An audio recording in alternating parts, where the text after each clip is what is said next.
জায়গায় আপনি কামিয়াবি হয়ে যাবে।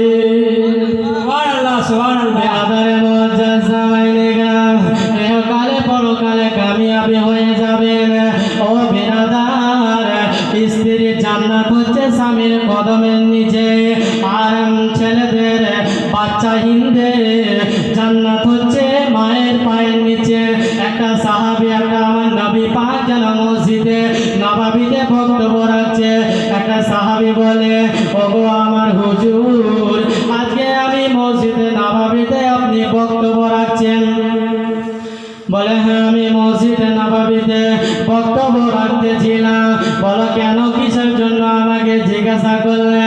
বলে, ওগো হুজুর, আজকে আমার জান্নাত কোথায় বলো? বলে, জান্নাত হচ্ছে তোমার মায়ের পায়ের নিচে। বলে, কোথায়? তোমার মায়ের পায়ের নিচে।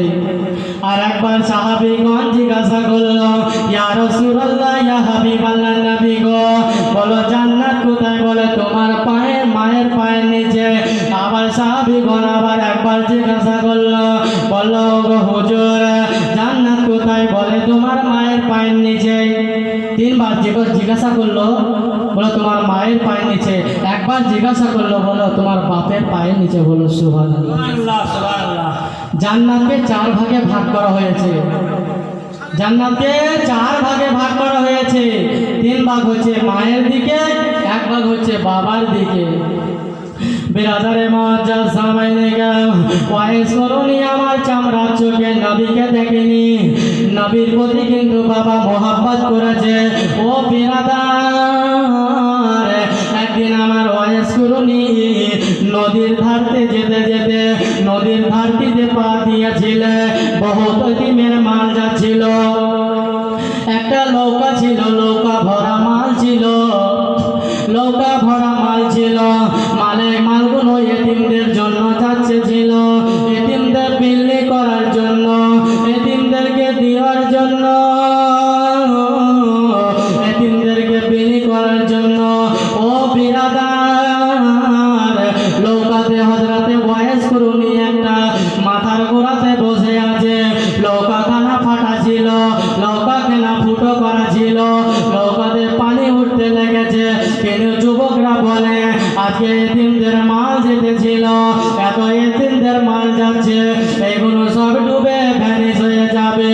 আজকে আমাদেরকে কেউ বাঁচাতে পারবে না, আমাদের কেউ আর বাঁচাতে পারবে না।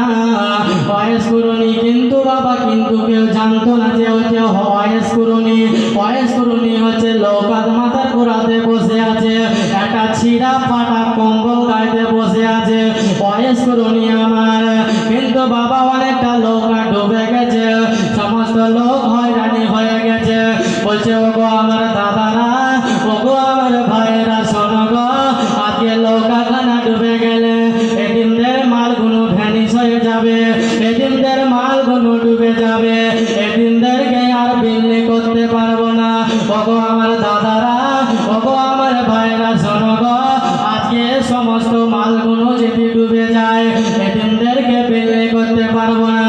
সবাই মিলে আল্লাহর কাছে আবেদন জানালো, রব্বুল আলামিন, এতিমদের মালগুলো যদি ভ্যানিশ হয়ে যায়, ডুবে গেলে এতিমরা খেতে পাবে না।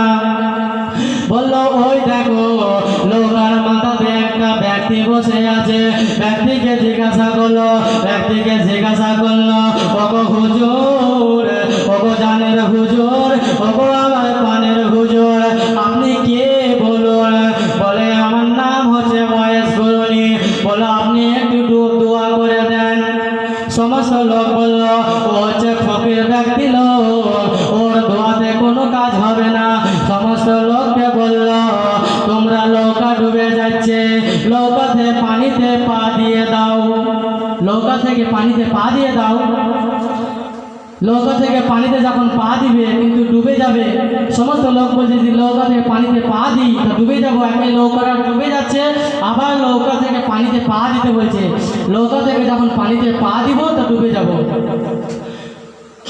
বিরাদারে মুআজ্জাজ সামাইনে গ্রাম, যারা বিশ্বাস করে নিল, ওয়াইস করুনকে যারা চিনে নিল, ওয়াইস করুনকে যারা মোহাব্বত করনে वाला, ওয়াইস করুনকে যারা চিনে নিল, বয়স্করণীর কথা শুনে নৌকা থেকে পানিতে পা দিয়ে দিল, আস্তে আস্তে ডাঙার কিরানে পৌঁছিয়ে গেল। বয়স্করণী ডাঙার সমস্ত লোক ডাঙার কিরানে যখন পৌঁছিয়ে গেল, আর যারা যারা বয়স্করণীকে বিশ্বাস করেনি তারা যারা ডুবে গেছিল, বলেন সুবহানাল্লাহ। বিরাদরে মুআজ্জাজ সামাইনে کرام, বয়স্করণী এমনই অবস্থায়